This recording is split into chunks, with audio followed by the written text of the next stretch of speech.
Buenos días, quiero darles la bienvenida a este nuevo encuentro en el marco de la Winter School sobre relaciones entre la Unión Europea y el Mercosur, organizada por la Cátedra Jean Monnet, la Universidad Nacional de Rosario, en Argentina, que está a mi cargo. Mi nombre es María Victoria Álvarez, soy docente de la Facultad de Ciencia Política y Relaciones Internacionales de la Universidad Nacional de Rosario, y justamente una de las actividades que tenemos previstas para este año es esta segunda edición de la Winter School sobre Unión Europea y Mercosur. Y en esta ocasión tenemos el honor y el privilegio de contar con la presentación de una colega y una amiga, Amalia Schuldrer, quien nos va a hacer su presentación desde Uruguay, desde Tacuarembó, ¿verdad? Exactamente. Bien, entonces vamos a presentarla a Amalia brevemente. Amalia es licenciada en Relaciones Internacionales por la Universidad de El Salvador, en Argentina. Obtuvo su doctorado en Ciencia Política con mención en Sociología y Ciencias de la Comunicación en la Universidad Johannes Gutenberg de Mainz, Alemania.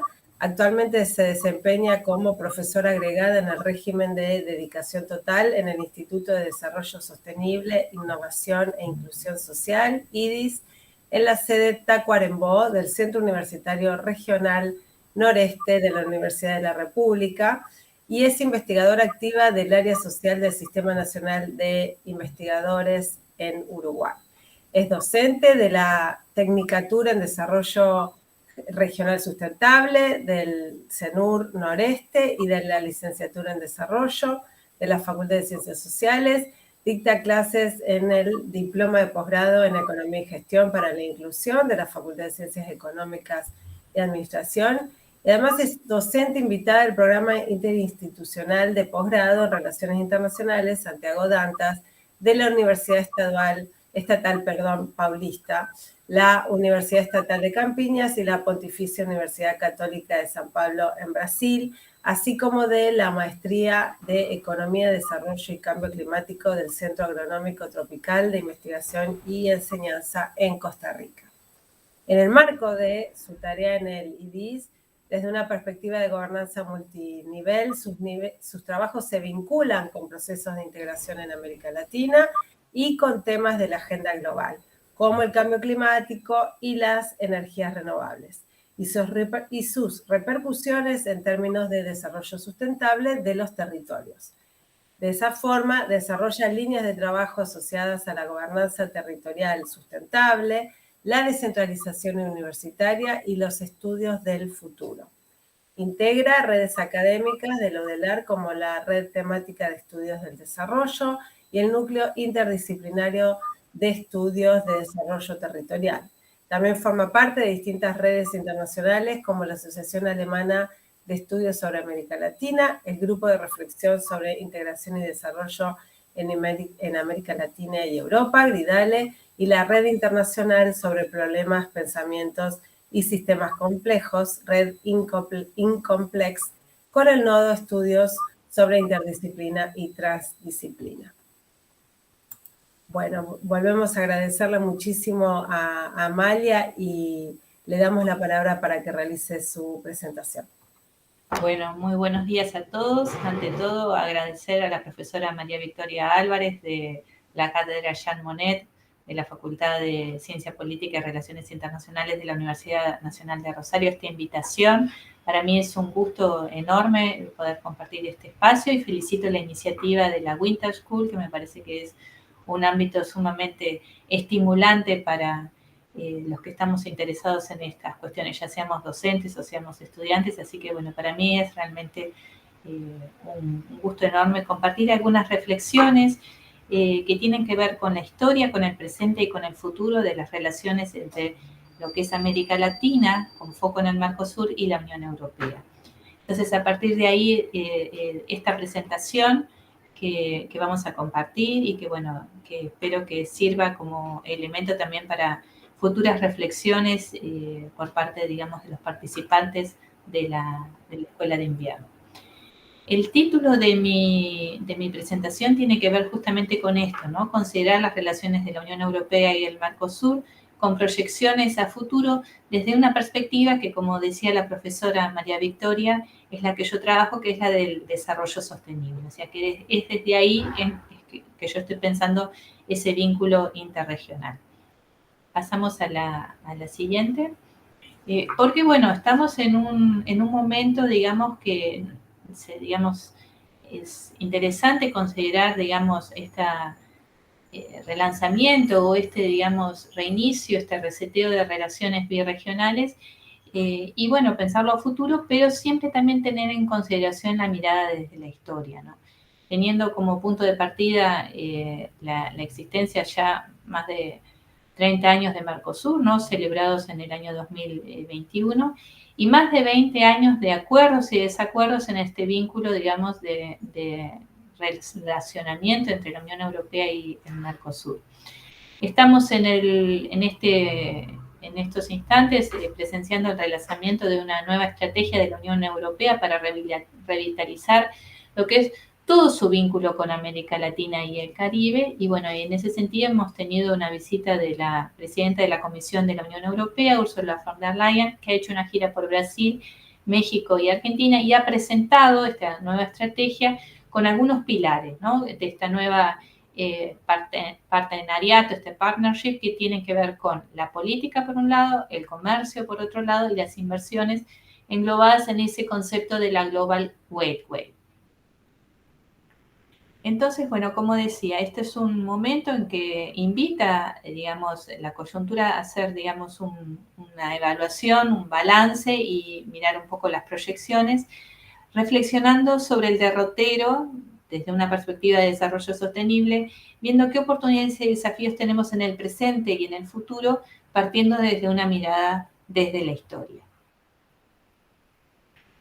Si miramos la historia, bueno, el Mercosur nace allá comienzos de la década de los 90, en un momento en que impera lo que la academia ha denominado el regionalismo abierto, en oposición a lo que habían sido momentos anteriores del regionalismo, de la integración regional en América Latina. Los años 90 presentan esta característica del regionalismo abierto, y ya desde la creación del Mercosur, la Unión Europea es un socio que a su lado intenta dar apoyos y, bueno, se constituye un vínculo que va evolucionando en el tiempo.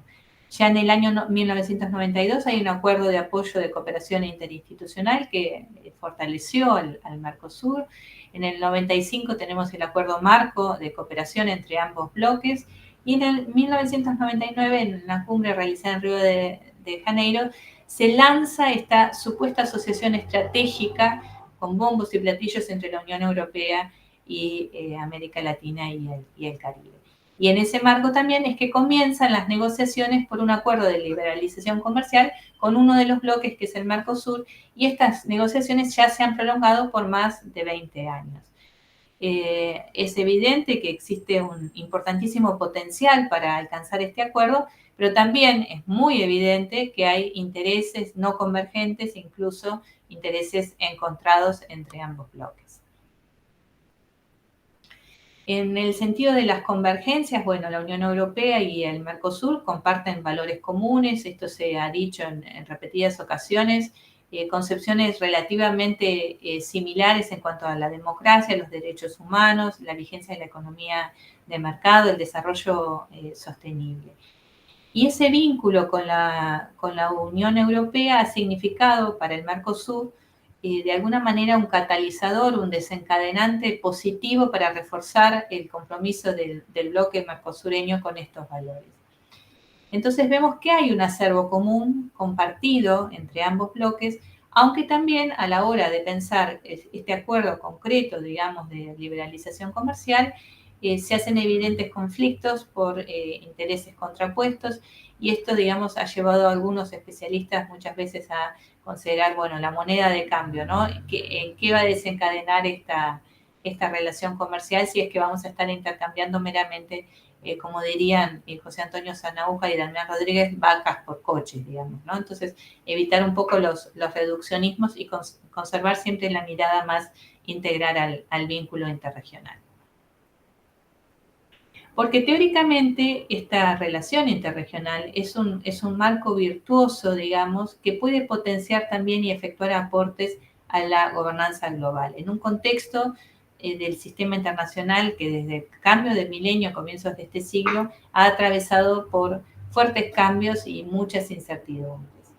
Para el Mercosur, esto sería, digamos, una oportunidad de fortalecer su propio proceso regional, y para la Unión Europea, por otra parte, afianzar su rol como federador externo en el sentido de apoyar el proceso de consolidación del mercado común del sur.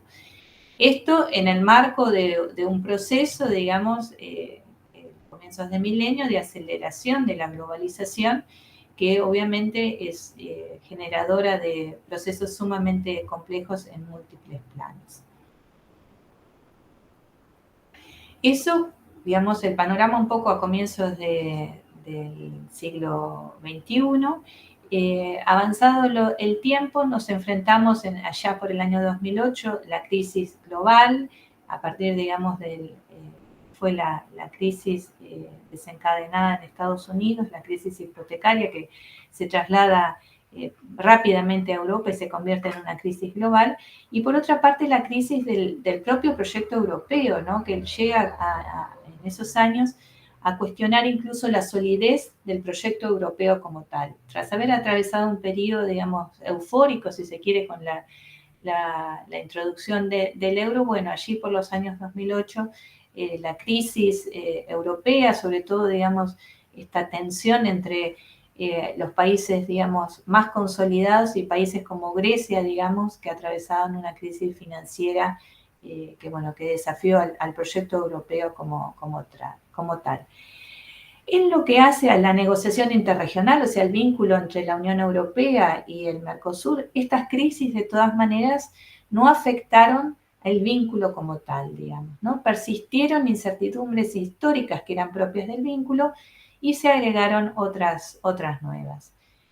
Hay que decir que el Mercosur también, digamos, sufre de algunas debilidades intrínsecas que son propias del bloque como tal, que se ven incrementadas, que se ven agudizadas en forma creciente, pero que no son exclusivas del Mercosur.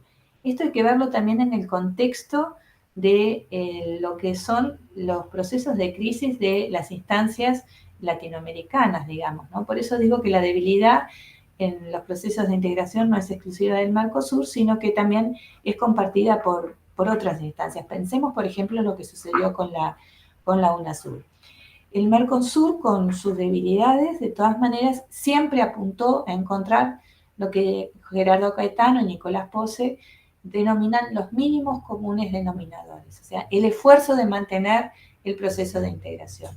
En un marco que, como dirían algunos colegas, es, digamos, marcado y está afectado por un vaciamiento latinoamericano, digamos, este debilitamiento general digamos, procesos como el de la UNASUR, pero también el de la CELAC, por ejemplo, que ha vivido momentos en estos años de relativo debilitamiento.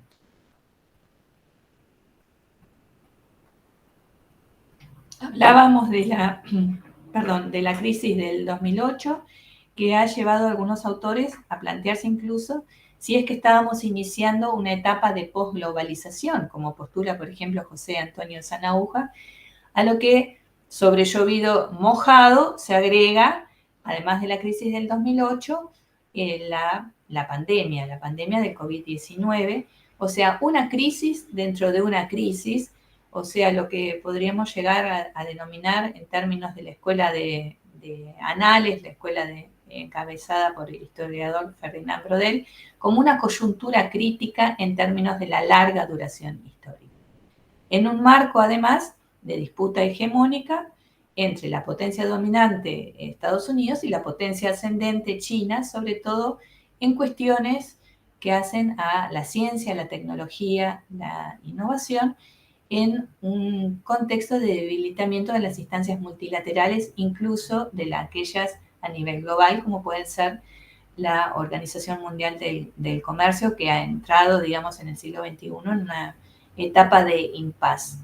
Entonces, esto ha llevado también a la reflexión de algunos, como José Antonio Sanauja, que dicen, bueno, estamos atravesando una etapa que se asimila, digamos, de alguna manera y tiene puntos de comparación con la etapa de entreguerras del siglo XX, y tomando una categoría neogramsciana, de alguna manera, denomina como interregno. Ese periodo donde mueren algunos monstruos y surgen otros, y lo viejo comienza a morir y está surgiendo lo nuevo, pero todavía no se alcanza a vislumbrar con claridad cuáles serán los rumbos. O sea, para resumir, un contexto de mucho cambio y de suma incertidumbre.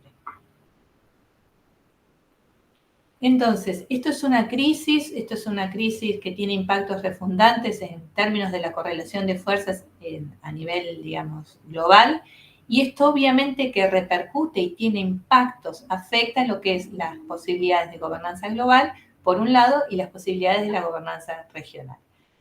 Esto no puede dejar indemne al vínculo, digamos, interregional entre la Unión Europea y el Mercosur.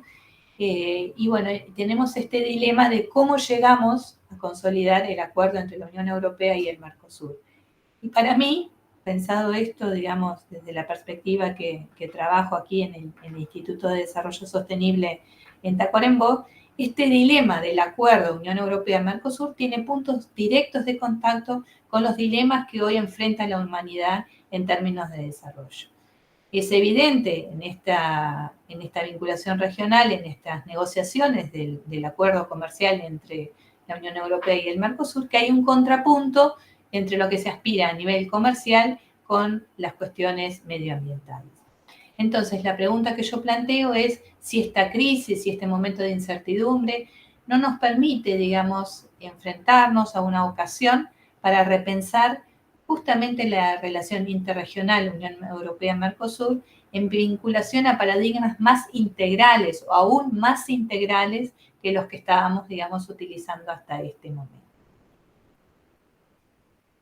Y ahí, digamos, si estamos además en una situación que la Unión Europea, por parte, digamos, de la Comisión, está planteando una nueva relación, una nueva estrategia, un nuevo partenariato, bueno, ¿cómo pensamos el futuro después de los 20 años que tenemos digamos, hacia atrás en retrospectiva, donde ha habido evidentemente avances, pero también hemos tenido etapas de estancamiento? Bueno, ¿cómo pensamos el futuro? Bueno, yo acá rescato una cita del que fue el rector de la Universidad de la República, Rodrigo Arocena, y el historiador Gerardo Caetano, que dicen que la historia puede ser el laboratorio por antonomasia para la reflexión prospectiva. O sea, si queremos pensar el futuro, bueno, demos una mirada a la historia, porque ahí, digamos, podemos encontrar claves de reflexión que nos ayuden justamente en esta reflexión hacia adelante. Y ahí, digamos, si se trata de pensar el futuro, ¿no? ¿Cómo pensamos el futuro? Yo les decía, pensar en paradigmas que en términos de desarrollo sean más integrales que los que estábamos utilizando hasta este momento. Y ahí, digamos, digamos, de alguna manera, apelación es a pensar desde el paradigma del desarrollo humano. El paradigma que fue postulado sobre todo por el filósofo y economista indio Amartya Sen y el economista pakistaní Mahbub-ul Haq, que postulan a comienzos de los años 90 esta idea del desarrollo humano, la idea del desarrollo entendido como libertad, como ampliación de las opciones de las personas para construir sus vidas en sociedad, en libertad y según criterios que esas personas consideran valiosos. Ese paradigma teórico fue el que además inspiró a las Naciones Unidas, concretamente al Programa de Naciones Unidas para el Desarrollo, el PNUD, para la elaboración de los informes de desarrollo humano que desde 1990 se elaboran regularmente cada año y que nos permiten comparar, digamos, intertemporalmente, año a año, los avances de los países, digamos, de Naciones Unidas en materia de desarrollo, y nos permiten también hacer comparaciones entre países, digamos, ¿no? A esto sumar que este paradigma del desarrollo humano fue el que inspiró allá por el año 2000 la postulación de los objetivos del milenio, que tenían vigencia entre el año 2000 y el 2015, y que fueron sucedidos en el año 2015 tras un proceso de, digamos, de consultas intergubernamentales que vincularon también a la sociedad civil de los países que integran Naciones Unidas, los famosos ODS, los Objetivos de Desarrollo Sostenible, postulados por Naciones Unidas en el 2015 con el horizonte al 2030. Son los 17 Objetivos de Desarrollo Sostenible, bueno, con 169 metas, digamos, que se postulan para alcanzar. Y que tienen, digamos, como punto de común esta base en el paradigma del desarrollo humano que implica ver al desarrollo en una multidimensionalidad. No considerar solamente aspectos económicos productivos, que por ejemplo en el caso de la negociación con la Unión Europea podrían involucrar al comercio, sino también, además de lo económico productivo, pensar toda la dimensión social y toda la dimensión ambiental del desarrollo. Pensando también lo que fueron los aportes del informe Brundtland, remitiéndonos un poco más atrás en el tiempo, el Club de Roma, que señalaba los límites planetarios para el desarrollo de la Tierra, digamos. Y bueno, siguiendo en este intento, digamos, en esta tarea de pensar el futuro, decir, bueno, en relación al vínculo entre la Unión Europea y el Mercosur, que 20 años no han pasado en vano, ¿no? Tenemos el famoso tango en Argentina que dice, ¿no? El tango Volver, tan brillantemente cantado por Carlos Gardel, que cada día canta mejor.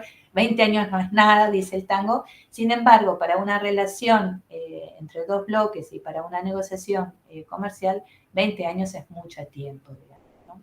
Nos indica, si la negociación continuó, que hay una permanencia de intereses económicos comerciales que están presentes desde el inicio, digamos, ¿no? Ese potencial interesante que ya se vislumbró desde un inicio. Pero por otra parte también los desafíos que se han incrementado en el tiempo, digamos, ¿no? Porque, por ejemplo, si estamos pensando en la crisis ambiental que manifiesta en este momento y que fue crecientemente ganando, digamos, en importancia, y hay un importante proceso de concientización respecto a eso, vemos que han recrudecido esos desafíos medioambientales, ¿no? Y esto afecta la vinculación entre la Unión Europea y el Mercosur en términos de su negociación comercial, porque ha existido en los últimos años una tensión fuerte, por ejemplo, en lo que son las concepciones de soberanía, por ejemplo, en torno de la Amazonia. Esto durante el periodo, digamos, que fue presidente Bolsonaro, se evidenció con mucha fortaleza, en un contexto además en que los avances, lamentablemente, en deforestación fueron notorios. Esto generó, digamos, un recrudecimiento de las críticas desde Europa y, bueno, ahí ha habido, digamos, interpretaciones diversas con respecto a la soberanía y qué tanto le cabía en términos de posibilidades, digamos, de acción unilateral al Brasil. Por otra parte, también decir que en estos 20 años que no pasan en vano, la Unión Europea, por un lado, pero también el Mercosur, han enfrentado una pérdida de peso a nivel global en términos tanto geopolíticos como geoeconómicos. La Unión Europea hoy no tiene el peso que tenía cuando hizo la propuesta de la alianza estratégica con el Mercosur. En ese momento se pensaba en una lógica triangular entre Estados Unidos, la Unión Europea y el Mercosur. Hoy la Unión Europea no moviliza, digamos, el mismo peso ni geopolítico ni geoeconómico. Entonces, en este contexto de cambios, de, digamos, creciente incertidumbre, la pregunta que yo planteo es, ¿podemos hoy pensar al regionalismo y asociado a esto al interregionalismo de la Unión Europea y el Mercosur y la gobernanza de este vínculo en una clave de desarrollo y de salida verde tras una experiencia tan traumática como fue la pandemia del COVID-19?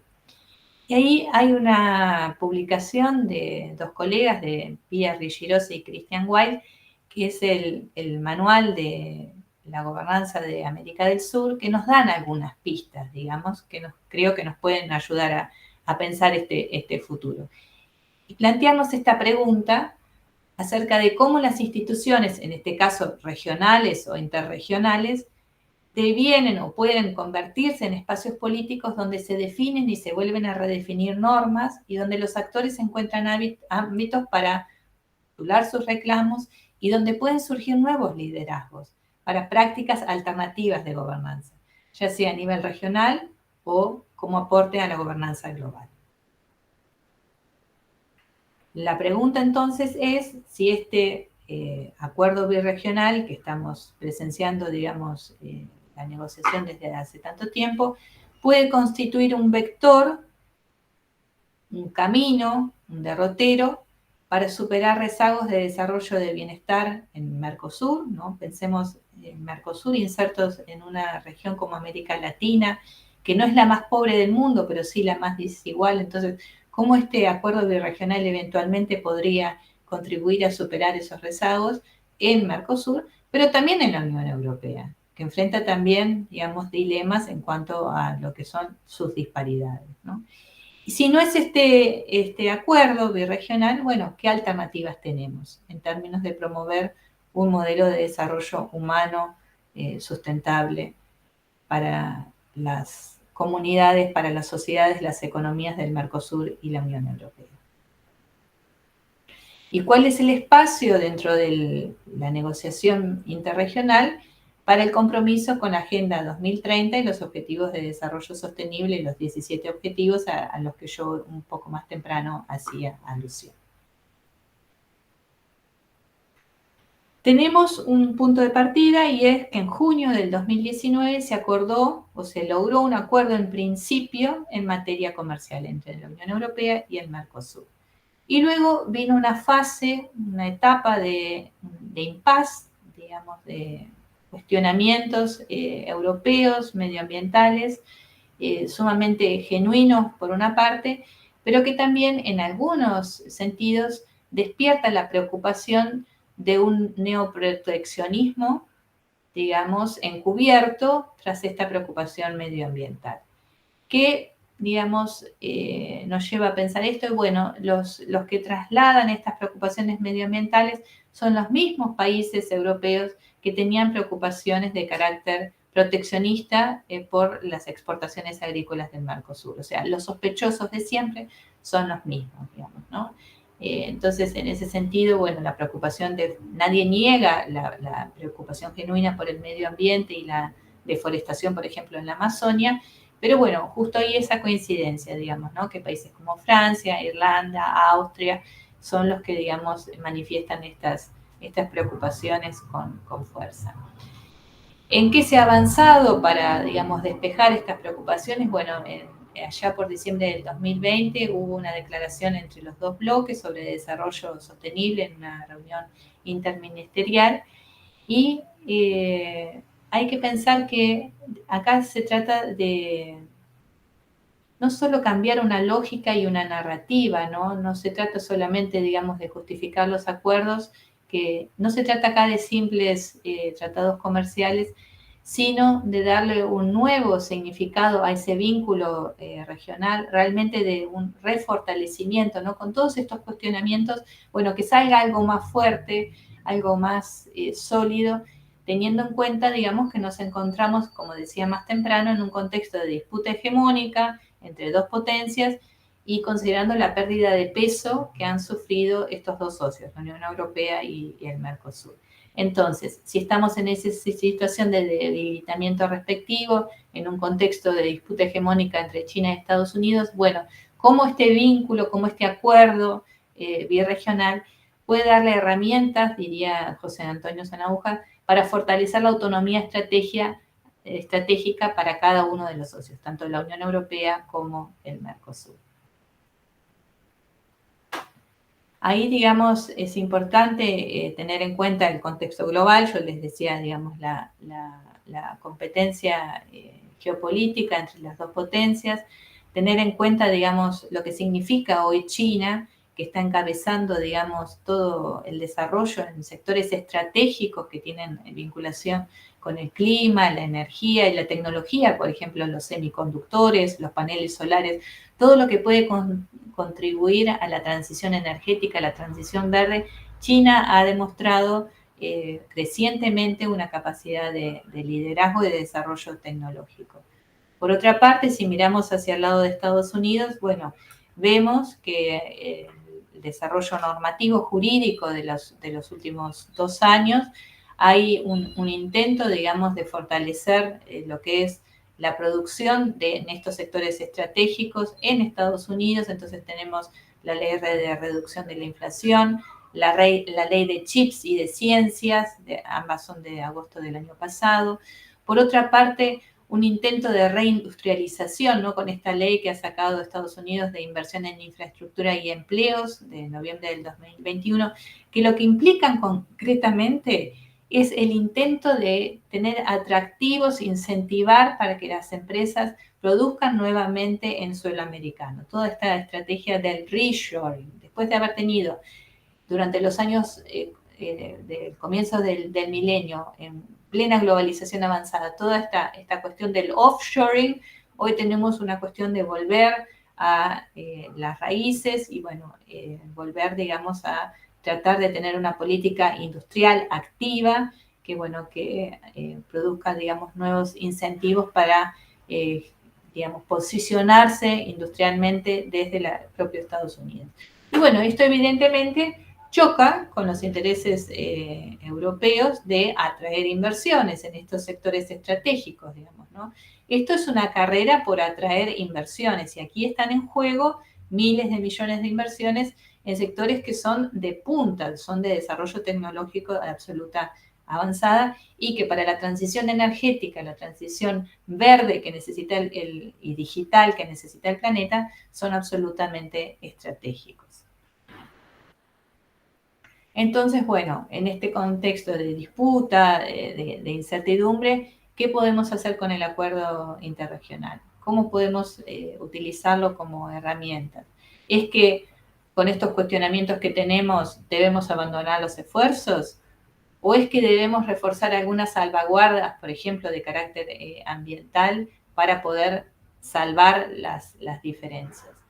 Ha habido, digamos, algunos intentos, digamos, de decir, bueno, acompañamos el acuerdo comercial con compromisos más ligados al Acuerdo de París, ¿no? De reducción de las emisiones de gases de efecto invernadero. Se puede haber, digamos, utilizar un instrumento adicional al acuerdo, sumando, digamos, a lo que se logró acordar de carácter interpretativo y que esto nos permitiera, digamos, cerrar el acuerdo Unión Europea-Mercosur, proponer una cláusula ambiental, por ejemplo. Esto podría ser un camino. Ha habido, digamos, también reflexión si necesitamos un acuerdo específico, un protocolo adicional, digamos, o cláusulas ambientales. Allí han reflexionado, por ejemplo, colegas como Detlef Nolte y Miriam Gómez Saraiva.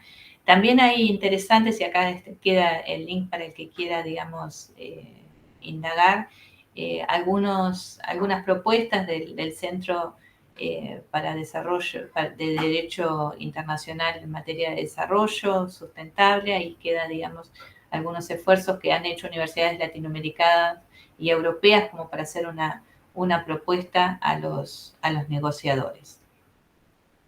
Esto siempre en el intento de pensar el futuro y alternativas.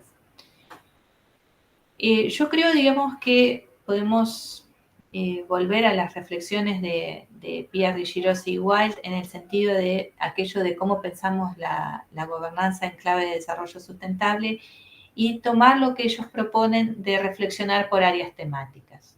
Ir, digamos, por sectores y ahí, digamos, hay un documento de la CEPAL del año 2020 al momento de pensar la salida post-COVID que refería a esto de construir un nuevo futuro y, bueno, y cómo lograr una recuperación transformadora con igualdad y con sostenibilidad. Y en esa búsqueda de una salida verde y un nuevo escenario, nuevos estilos de desarrollo, buscar algunos sectores, algunas temáticas que sean dinamizadoras del desarrollo sostenible. Y ahí lo que se identifica como estratégico es la transición energética y la apuesta por las energías renovables no convencionales.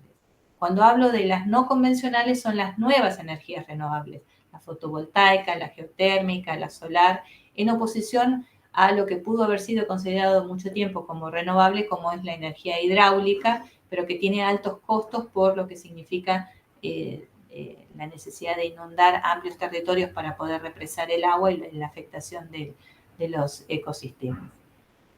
Entonces, bueno, estos serían, digamos, apuestas estratégicas, la cuestión de la energía. En materia de energía, lo que es la Agencia Internacional de Energías Renovables, hay, digamos, reflexiones interesantes que señalan que el desarrollo de estas energías renovables va a afectar los patrones tanto de cooperación como de conflicto a nivel mundial. Y esto va a tener repercusiones a nivel geopolítica. ¿Y por qué es esto? Porque, bueno, gran parte de los esfuerzos de desarrollar las energías renovables es porque se destinan a los sistemas eléctricos, ¿no? Esa es la posibilidad, digamos, de distribución que tenemos de la energía. No es tanto la parte de transporte, por ejemplo, sino la generación y distribución de energía.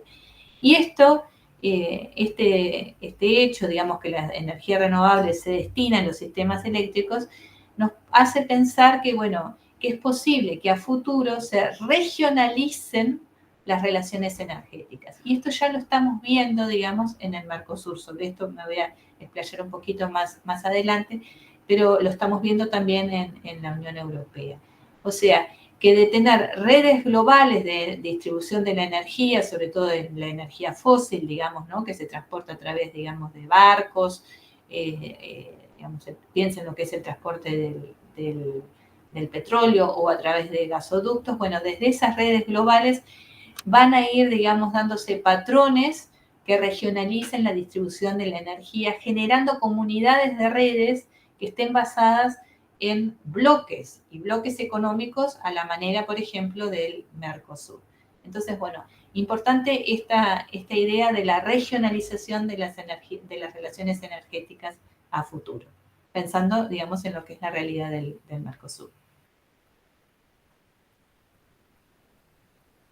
A nivel de la Unión Europea, recordar que tenemos el Pacto Verde Europeo, que ya es previo a la pandemia, y por otra parte el programa Next Generation, que a lo que están apuntando es no solo a descarbonizar digamos, los modos de producir y de consumir y luchar así contra el cambio climático, sino que implican realmente una transición ecológica en todo lo que es la atracción de inversiones, el crecimiento económico, la transformación productiva y, bueno, y la generación de empleo abocado a la sostenibilidad.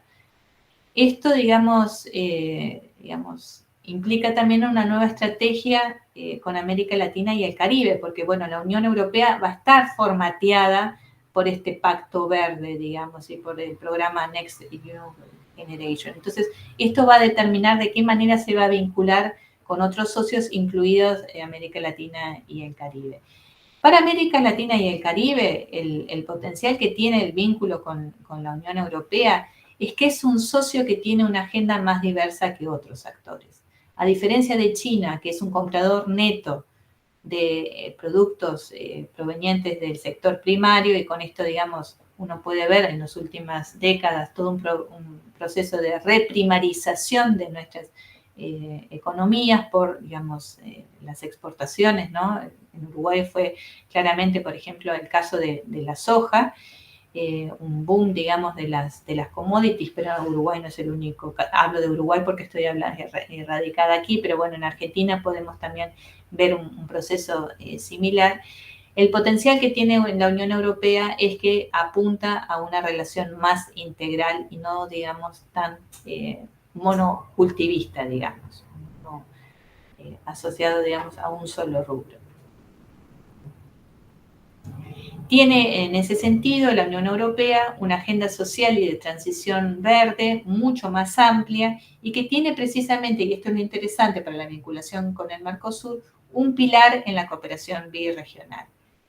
El peligro que de todas maneras nos enfrentamos es evitar ese enfoque eurocéntrico, un poco del dorado que ha marcado, digamos, desde los tiempos de la colonización, el vínculo de Europa con América Latina, digamos, ¿no? Que es el peligro que muchos invocan, esa visión extractivista, ¿no? De basarse, digamos, en la posibilidad del acceso a materias primas estratégicas. Hoy en día estamos hablando de nuevos materiales, por ejemplo, para la generación de baterías como el litio, ¿no? Entonces, el interés que ha desarrollado y bueno, ha habido distintas visitas de líderes europeos a América Latina en la carrera por el litio, ¿no? Y que han visitado, por ejemplo, los países del triángulo del litio como Bolivia, Argentina y Chile, digamos, ¿no? Entonces, evitar ese, digamos, foco neoextractivista, digamos, es, digamos, absolutamente esencial en la definición de un tipo nuevo de vinculación entre la Unión Europea y el Mercosur, si estamos pensando en un desarrollo más integral. Tenemos, digamos, algunos logros que podemos ya, digamos, tenerlos en nuestro haber, como es la ruta birregional de la Unión Europea y la CELAC, que se definió el año pasado, en octubre del 2022. Estamos a pocos días, a mediados de julio, de celebrar la cumbre de los jefes de Estado y de Gobierno entre los dos continentes. Y bueno, y ahí, digamos, la posibilidad y el espacio para promover efectivamente una autonomía estratégica de ambos socios, evitando este foco o este enfoque neoextractivista por parte de la Unión Europea. A nivel de lo que es la situación en América Latina, señalar que, bueno, se han hecho avances importantes en lo que son las transiciones de sus matrices energéticas. Hay estudios de la Agencia Internacional de Energías Renovables que destacan que algunas políticas nacionales de algunos países, como por ejemplo México, Brasil, Argentina, incluso Uruguay, fueron decisivas para la atracción de inversiones en energías renovables. O sea, estas son cosas que ya se han dado. En particular, por ejemplo, destacan Argentina y Brasil, que han atraído una gran cantidad de inversiones desde China, pero también otros países, como les decía, Chile, México, Uruguay, son valorados por su capacidad de desarrollar un marco jurídico atractivo, digamos, estable, con una, digamos, estructura administrativa que les permite a los inversores un desempeño positivo. En el ámbito del Mercosur, destacar que en lo que son las energías renovables hay un ámbito de concertación sumamente interesante, que es el subgrupo de trabajo número 9, que estuvo durante algún tiempo suspendido, pero que, bueno, ha recobrado fuerza en los últimos años. Y por otra parte, destacar el aporte de lo que ha sido el Fondo de Convergencia Estructural del Mercosur, el FOSEM, que ha viabilizado a través de proyectos específicos de inversión la exportación, por ejemplo, de energía generada sobre la base de renovables desde Uruguay a sus países vecinos, Argentina por un lado y a Brasil. ¿Por qué es importante lo del FOSEM? Bueno, porque, por ejemplo, con los aportes del FOSEM se han construido las plantas conversoras que permiten y viabilizan esta exportación de energía renovable. Ustedes saben que Uruguay, a partir de un acuerdo interpartidario en el año 2008, ha conseguido desarrollar una política de Estado en materia de energía que le ha significado la completa transición de su matriz energética. Hoy en día hay días que el 98% de la energía que se genera en el Uruguay es de carácter renovable. Uruguay tiene una historia larga de generación de hidráulica, tiene ahí un backup importante, pero, por ejemplo, en el rubro de energía solar se ha producido lo que algunos autores, como el profesor Reto Bertoni, han denominado la revolución eólica, porque han habido, digamos, realmente inversiones muy importantes en lo que son los generadores de energía eólica, digamos. Esto le ha permitido a Uruguay subsanar situaciones que han tenido tanto Argentina como Brasil de necesidades de provisión de energía, y para el Mercosur obviamente que ha representado, para Uruguay ha representado una fuente de divisas muy importante, sumamente importante para el país. Todo esto a partir, digamos, de la infraestructura que viabilizó proyectos basados en el FOSEM. Un mensaje esperanzador que nos llega también en el frente de las energías renovables y en general es, digamos, que la nueva administración en el Brasil apunta a reposicionar al país después de todas, digamos, las discrepancias que en materia energética y climática supuso la administración de Bolsonaro. El nuevo gobierno apunta a posicionar a Brasil nuevamente en el tablero mundial. En ese sentido, digamos, ha encontrado una sintonía importante con Lula da Silva, con el presidente de la Argentina, en la cumbre de la CELAC en el 2023, digamos que fue en febrero, como en enero de este año, ha remarcado el presidente Lula la necesidad de avanzar en la integración energética entre los países del Mercosur, con foco en las energías renovables. Y en la visita que ha hecho el presidente Lula a Estados Unidos, ha hablado de recolocar a Brasil en el tablero, en la geopolítica mundial, y tomarse en serio el tema climático, invitando al presidente Biden a construir una gobernanza mundial más fuerte en materia climática. Y recientemente, digamos, también esto ratificado en la cumbre que ha tenido lugar en Puerto Iguazú en estos días, el 3 y 4 de julio, el gobierno de Lula da Silva ha manifestado su voluntad de ratificar el acuerdo con la Unión Europea, que, bueno, que también tiene esta connotación de apuntar a un desarrollo verde, a un desarrollo sostenible con la transición energética como uno de los temas de la agenda. En junio del 2023, la novedad es que la Unión Europea, en lo que es la negociación del acuerdo Unión Europea-Mercosur, presenta un anexo para el acuerdo, un protocolo en materia medioambiental, que no ha sido, debemos decir, muy bien recibido por el bloque Mercosur. Ha habido, digamos, obviamente capacidad de recepción de este protocolo, pero han habido también voces que se han hecho explícitas en la cumbre de Puerto Iguazú respecto a este protocolo y que el socio no puede imponer condiciones en ninguno de los aspectos, tampoco en materia medioambiental.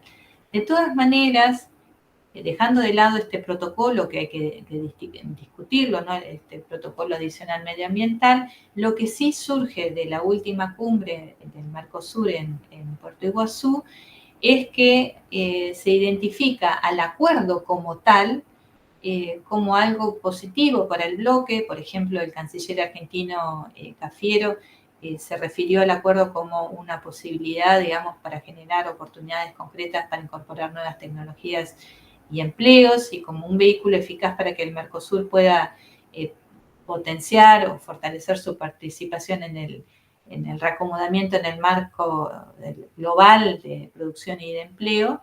Sin embargo, el gobierno argentino también manifestó que es necesario, para que esa potencialidad efectivamente se despliegue, trabajar y actualizar los textos del propio acuerdo negociados en el 2019, que ya no son considerados actuales. Esto significaría volver a abrir nuevamente el acuerdo, digamos, ¿no? Porque dice que como fue cerrado en el 2019, representa un esfuerzo asimétrico, desigual entre los respectivos bloques, y que ya no se condice con el escenario internacional actual. Así que, bueno, estas son las últimas novedades en estos últimos días. Por su parte, Uruguay, en materia de lo que es el Mercosur como tal, está reiterando la necesidad de superar lo que desde el gobierno de la calle Pou se visibiliza como el inmovilismo del bloque, y pensar en algunos otros acuerdos como con Singapur, con la EFTA, digamos, lo que serían Islandia, Noruega, Liechtenstein y Suiza, así como también con la Unión Europea. O sea que hay desde el gobierno uruguayo una vocación por avanzar con el acuerdo con la Unión Europea. Por otra parte, Uruguay, hay que decir que ya concretó un estudio de factibilidad conjunto con China. Eso es una carta que tiene, digamos, ya en los últimos años Uruguay. Y China le ha pedido a Uruguay paciencia porque quiere priorizar la negociación con todo el bloque, digamos, ¿no? Entonces, Uruguay lo que hizo es presentar los resultados del estudio de factibilidad a todo el bloque, y bueno, está esperando, digamos, la respuesta. Por su parte, desde la Cancillería de Brasil, digamos, el encargado, Marcelo Carvalho, de los asuntos económicos de la Cancillería de Brasil, ha dicho que, bueno, en esta última cumbre en Puerto Iguazú, que no es un proceso rápido, son acuerdos delicados, pero que, bueno, que tiene algunas ideas para elaborar una contrapropuesta de la Unión Europea en lo que es esta sugerencia del nuevo protocolo adicional medioambiental. Y ha ratificado su voluntad, Lula da Silva, de avanzar con el acuerdo con la Unión Europea. Pero también quiere, dice Lula da Silva, avanzar con otros acuerdos comerciales en los que se ha venido trabajando, como pueden ser la EFTA y Singapur, y enfocar algunos otros vínculos cuya negociación no está tan avanzada, como pueden ser Canadá, Indonesia y Vietnam.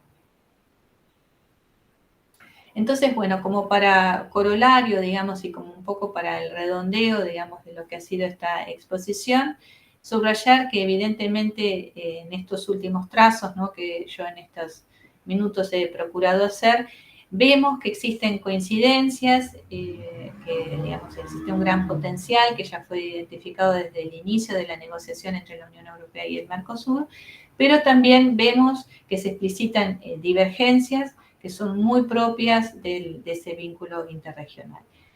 Entonces, yo subrayo la necesidad de pensar la proyección a futuro de este vínculo birregional entre la Unión Europea y el Mercosur como un instrumento de un desarrollo más integral, diferenciando, como les decía, por áreas temáticas y manteniendo el acervo acumulado. Y sobre todo superando las constricciones de pensar el vínculo enfocado solo en una dimensión, que puede ser la comercial. Subrayo la necesidad de pensar esta negociación, este acuerdo en términos multidimensionales y evitando sobre todo estos enfoques neoextractivistas o esta tentación de un nuevo enfoque eldorado desde la parte europea. Así que bueno, yo con esto finalizo, quedo a disposición de ustedes, digamos, a través de la profesora María Victoria Álvarez, y agradezco la invitación para esta escuela de invierno. Muchísimas gracias. Bueno, muchísimas gracias a la profesora Schuldrer por esta excelente presentación. Realmente nos deja pensando, que eso es lo bueno, me parece, cuando uno escucha a un especialista, a un experto. Lo interesante es todos los interrogantes y todas las cuestiones que quedan dando vuelta, ¿no?